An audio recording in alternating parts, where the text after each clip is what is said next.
Hello, sir. What do you want? What? That was very rude. I'm just tired of. What does that mean? I'm just joking around. People can't see your facial expressions. They couldn't see. Yeah, I've got a face for radio. I see where you're going. You're just being rude. You're making faces about something. I don't even know what. Life, Yeah. parenthood. No, okay.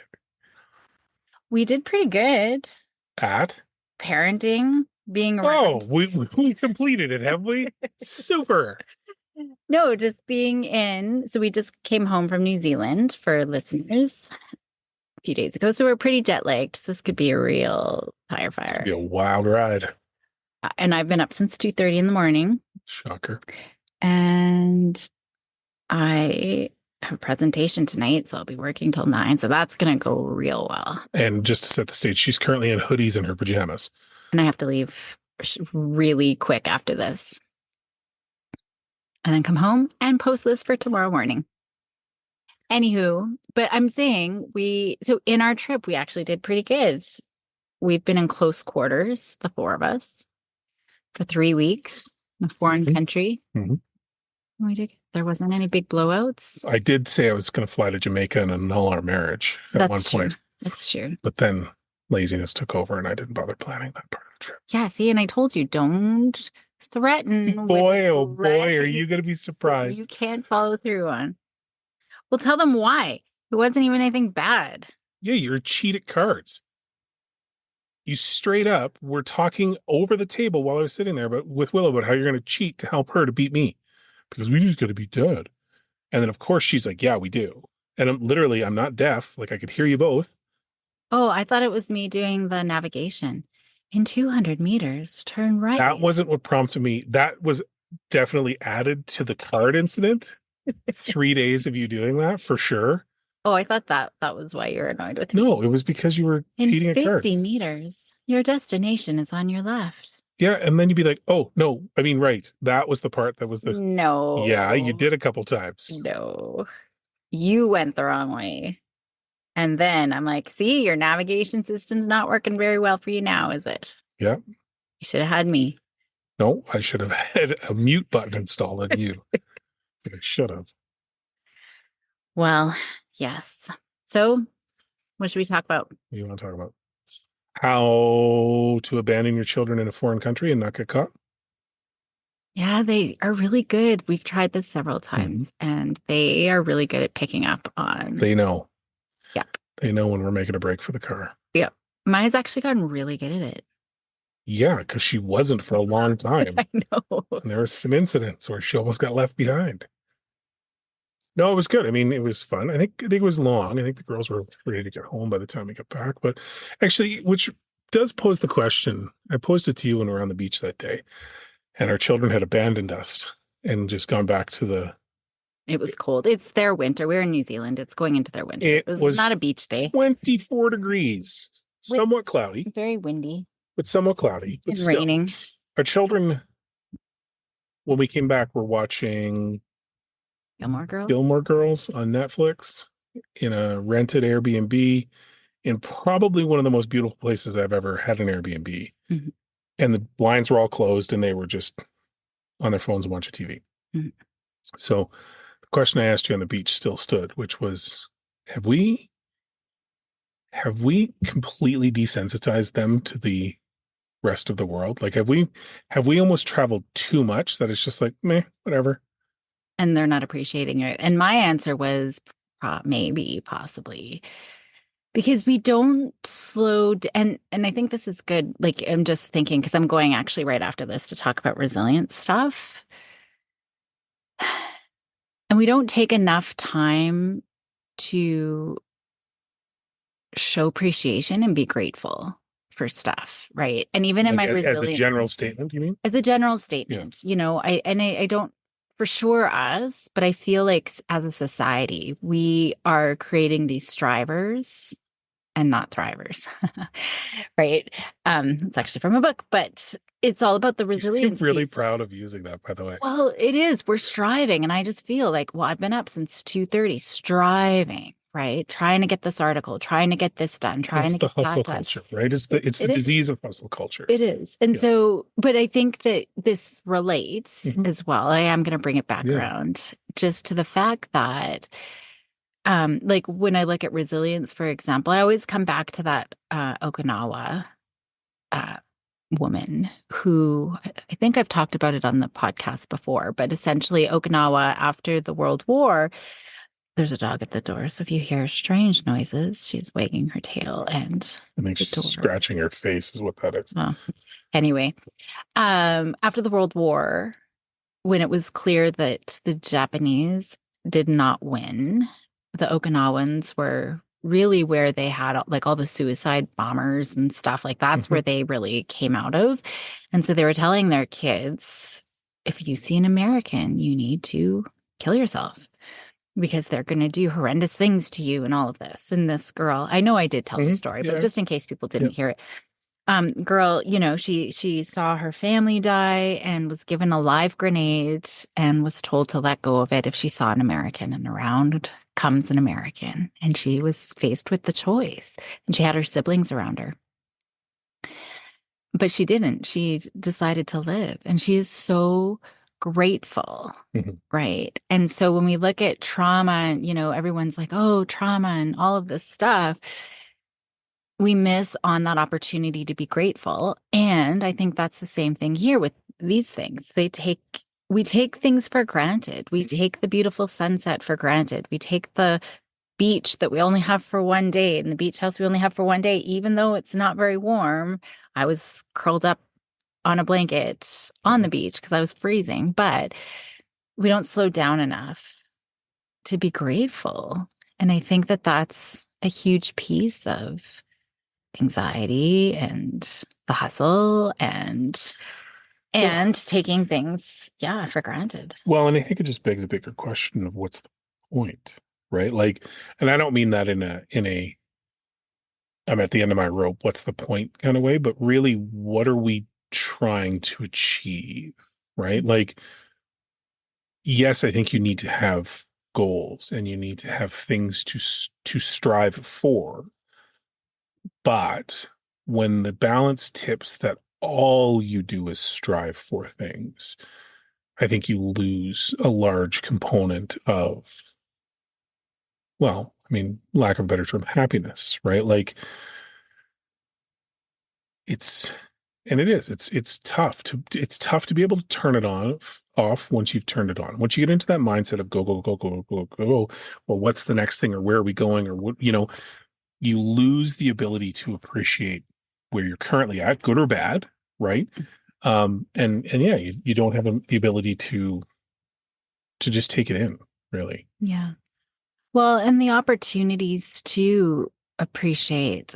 There was something I was going to say. I think I've forgotten it just to tie into that.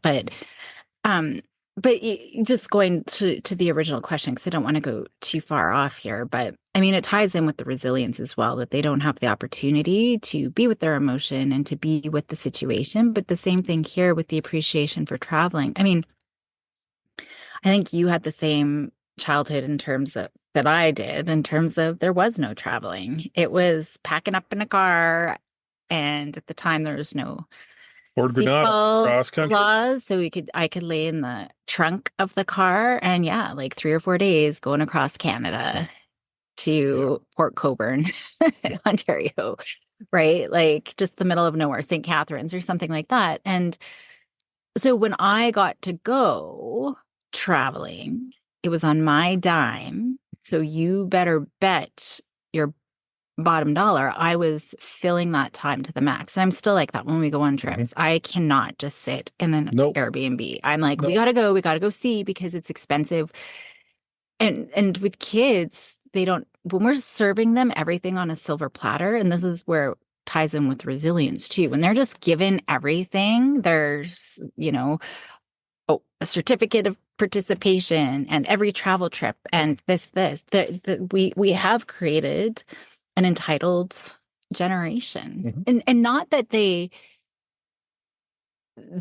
developed it out of their own sort of manipulation, or it's just that that's what we inherently created Well, that's because what they're we've used just to. Like they don't know any different, yeah. right? And there is a definite negative aspect to that when the child is self-aware enough that they're arrogant about it. And I don't think that's what I was getting at on that. No, no, And I not don't at think that's what we're all. talking about here. But yeah, it's almost an indifference, right? Yeah. They're just used to it. So we go away every year. Where are we going to go? Okay, cool. Is it cool? There's cool things, but do I really care? No, because, there's something else coming, right? Mhm. And I think, and I mean, we're using the travel as a component of it, and I'm really blowing it out of proportion. It was like they left when it was raining, right? It was windy and it was raining, and they were on a beach and they were freezing, and they're like, And "We're gonna it go was back." at the end of 3 weeks where And it was it go, go, totally, go. totally, So and that's why I didn't make a big deal of it, right? Like I was talking to you about it more because it was an interesting conversation topic, but of those, it was funny because after we were busy mhm. and I did a lot of driving, right? Like I drove thousands of kilometers and we've done trips like that a lot in various parts of the country or the world. And that's fine because it does allow us to see countries in ways that you can't see Well, from a Europe's resort. trip was 40 hours of It was driving. And I crazy. think New Zealand was probably close to that too. Easily, Yeah. easily, and probably harder.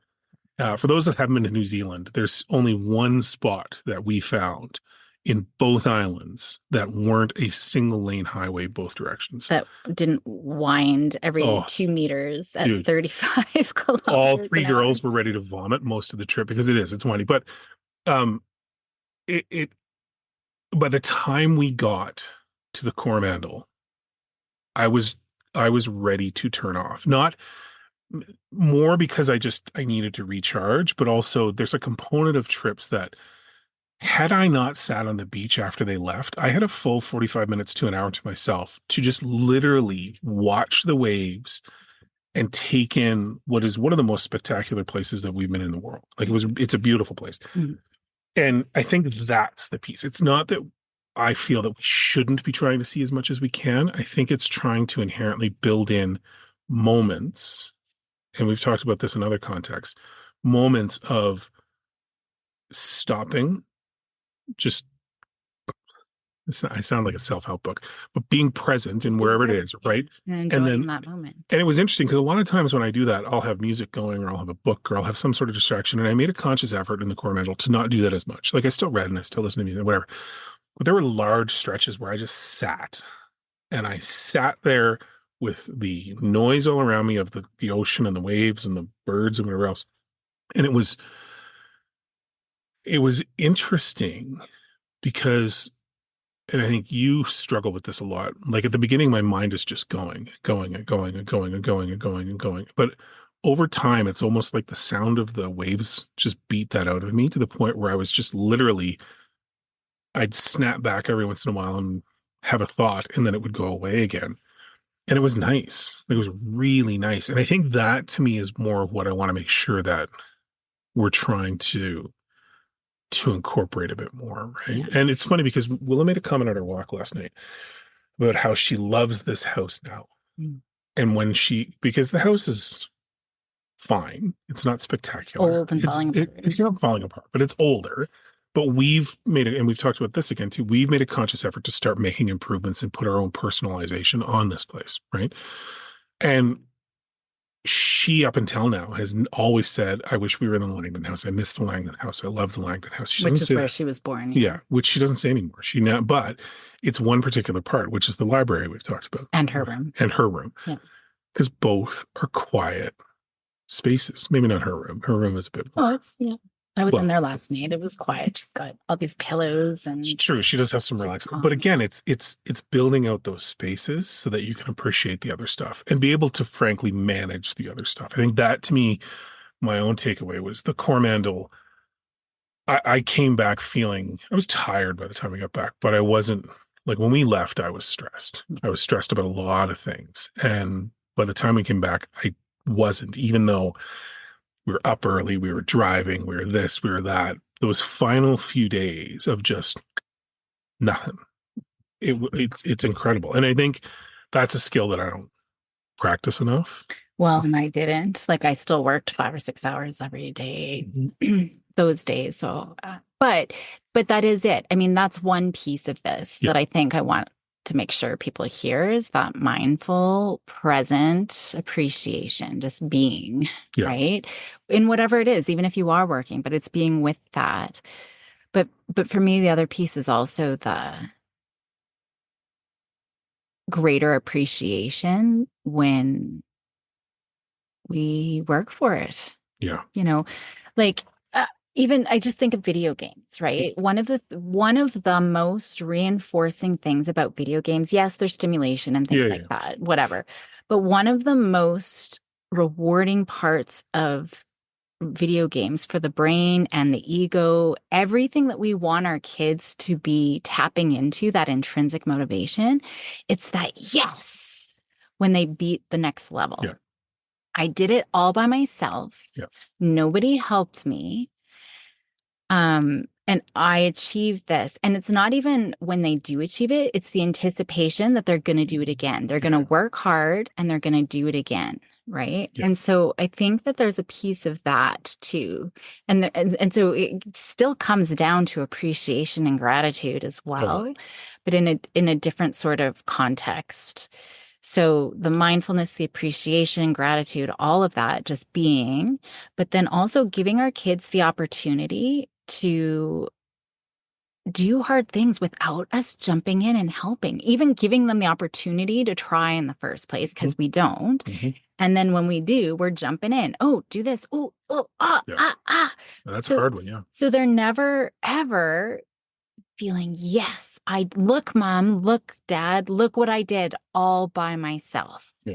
That's huge. And they lose it somewhere along the way, probably when they're 3 or 4, I would say. Like, Mhm. I think they lose it at such a young age because they're learning so many skills then, but then we're always swooping in and like they just never have that opportunity. I think we rob it of them. And well, I always come back to that Old Enough show from Japan, Mhm. from Netflix, right? Like, and I've been watching a couple more clips, and the kids are like, "Daddy, I can't do it. It's too hard." Or the little girl's sobbing, "Mommy, I can't do it." And then they go and do it. It being like the one guy, little guy, has to walk from daddy's work almost get onto a bus, go home, get his jacket, and then bring it back to his work, something like Yeah. that. And he's like, I can't do it. And the little girl is like, I can't go to the fish market by myself. Like little 3-year-old girl, can't do it, can't do it. Then they do it and they come back. Daddy, mommy, look at what I did. They're Yeah. so like, it's that yes, right? And Yeah. so this is part of the reason, like just bringing it back to, I mean, it could be everyday things where we do give them those opportunities, but even things like university, Mhm. right? We're not paying for the girls' university. We're going to help here and there. I know my parents gifted Yep. me money for my birthday here and there, but there's that appreciation. I worked really hard. Look what I achieved. Look Yeah. what I had done versus, well, you've experienced it yourself, but Mhm. when it's just paid for you and you take it for granted and Mhm. it's your stuff, your money isn't on the line or your whatever isn't on the Well, you're line. not. There's the lack of investment then, right? Yeah. Right. And that's what got me is I wasn't invested. I thought I had to go. I wasn't really interested. I didn't know what I wanted to do, so I did it because I thought I was placating who I needed to, and it didn't work. Right. And so, yeah, absolutely. I think it's a Oh, that's fine. another good one. We'll have to put that in our pocket. Okay. Just trying to fit everybody else's mold. Yeah, and it's. I mean, they broke the mold with me. I think you'll agree. So, you know, um, I lost my train of thought. Oh, He's so yeah. humble. Yeah, because you're laughing at me. It's karma. Um, yeah, it's gone. Jet lag Sorry. took and flew away. No, it's not your fault. Yeah. It's the So rotation of the earth.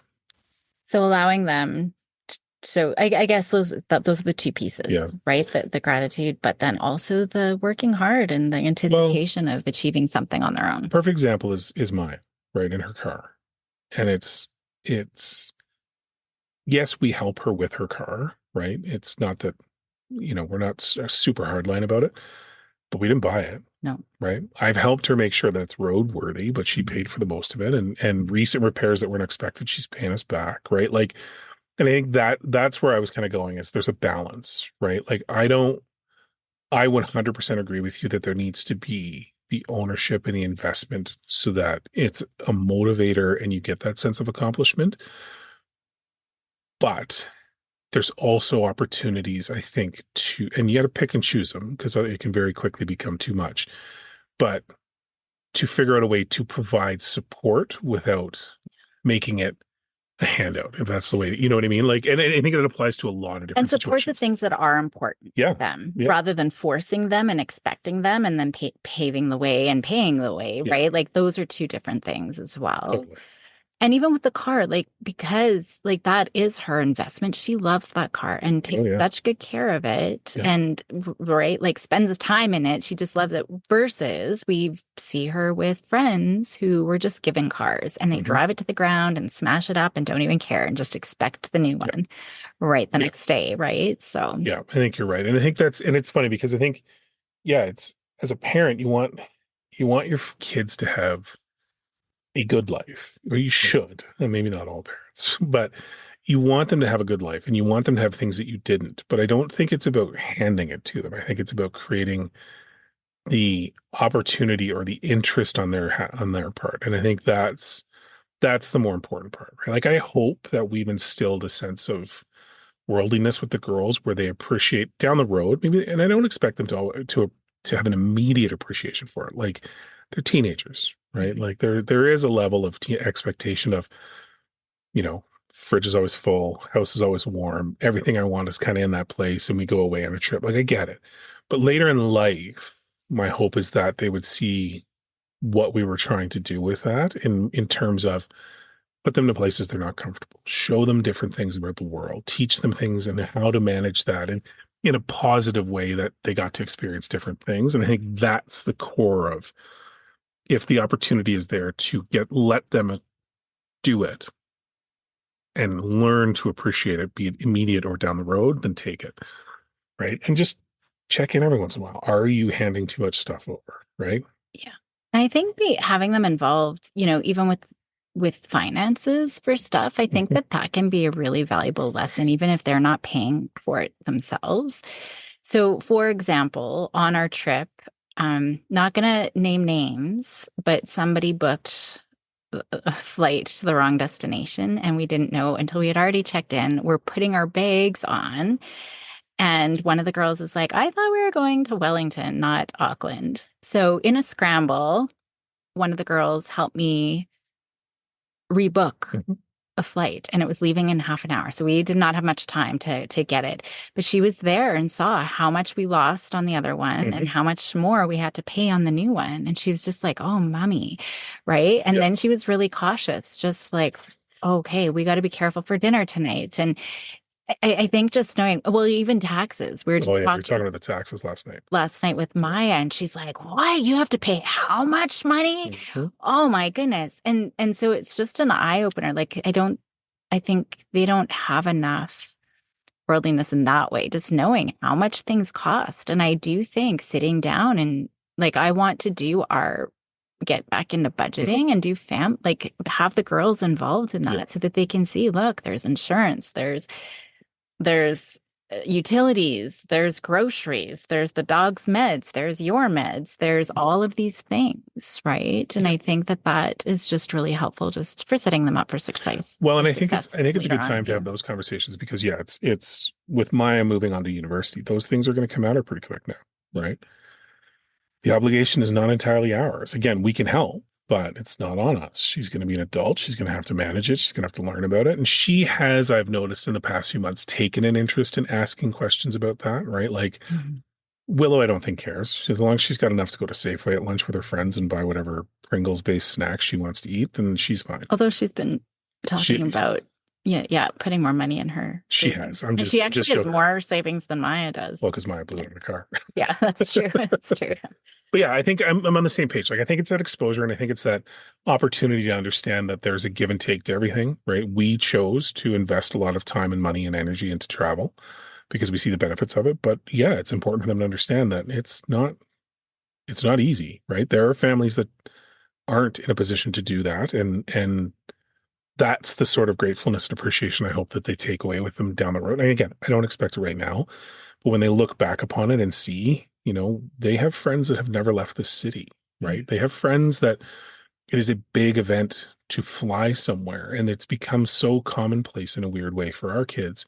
And again, this makes me sound super bougie. It's not like we are one, yeah, yeah, Backpacking, like, we are typically one step up from those trains you see in India packed with thousands of people. yeah, That's kind of our absolute baseline. And but it's again, it's the sacrifices you have to make. It's the decisions you have to make, and it's the reasons you do it is to see more of the world, more people, and just understand kind of the cost of all that.